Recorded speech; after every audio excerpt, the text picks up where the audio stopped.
What is this internet craze called planking? What's that about? It's come under fire apparently from the Victoria Police. Do you know what it is?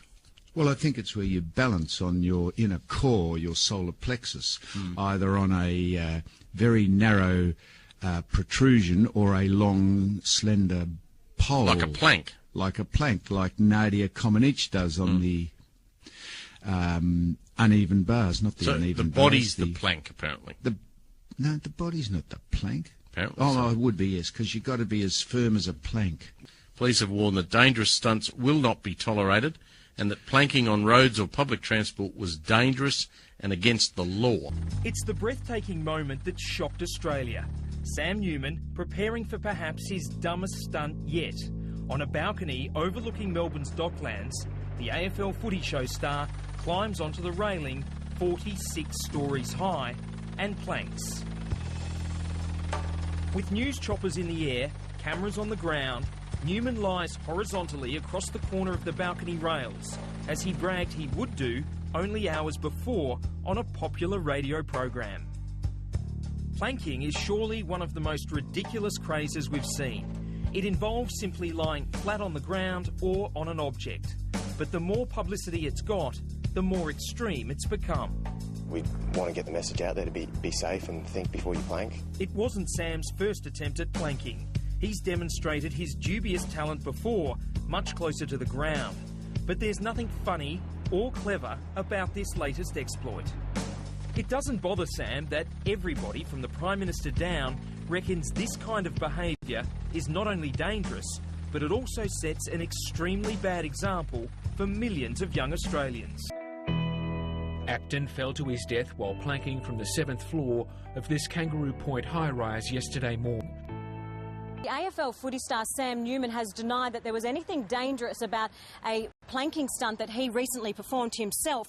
The TV personality was filmed dangling on the balcony of his 40-storey apartment just hours before Queensland man Acton Beale fell to his death performing a similar stunt. So not a good look, Wendy. Not at all. And despite the dangers, this craze is not dying down at all. This is the photograph that has Nate Shaw in so much trouble.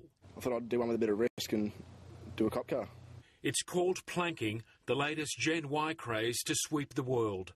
Lie face down, stiff as a board, arms by your side, and do it in the strangest of places. Get someone to take a photo and slap it on the net. That's how police found Nate. He posted the shot on Facebook. I know they're doing their job, but I don't really see the problem with a few guys having a bit of fun, really. It's not hurting anyone, haven't caused any damage, not breaking anything. The 20-year-old will appear in court later this month on the obscure charge of being found on a police establishment without lawful excuse. It's just a laugh, don't take yourselves too seriously. Josh Macbeth has been planking for about a week. Says planking is hardly an extreme sport. Applicants are judged on degree of difficulty and where they do it. It's a bit of fun. Not everyone can see the funny side of planking. The police say it's downright dangerous and someone could get hurt. In some cases, it's hard to disagree. Take this shot, for example, or this one of a man planking on a speed bump. The whole point of it is a joke. I want to become the best planker there is. What do we know about this victim? Well, Wendy, we know that the 20-year-old man was drinking with mates when their fun turned ugly. His friends have told police that he was planking on the top of a mate's car when he went speeding off and put his foot down. Now, of course, that caused the victim to go flying off the back of the car and slam headfirst into the cement. He's now in an induced coma in Newcastle's John Hunter Hospital with critical head injuries. His brothers are by his side, but obviously, Wendy, this is a very anxious wait for this family as they wait to see the full extent of his injuries, and they're praying today he will in fact pull through. No, it's not. Police here today have said that they're fed up with this behaviour. They're fed up of having to respond to such irresponsible behaviour, and they say that, of course, it can end up in very dangerous conditions with a young man, in this case in hospital in a coma with critical head injuries. Let's have a listen to what police had to say a little earlier. Police and the emergency services in the area are dumbfounded that we continue to attend these accidents. I think it's fair enough to say that, enough's enough. The message from police here, Wendy, is clear that the few minutes of fame that people get from planking on the internet is simply not worth it.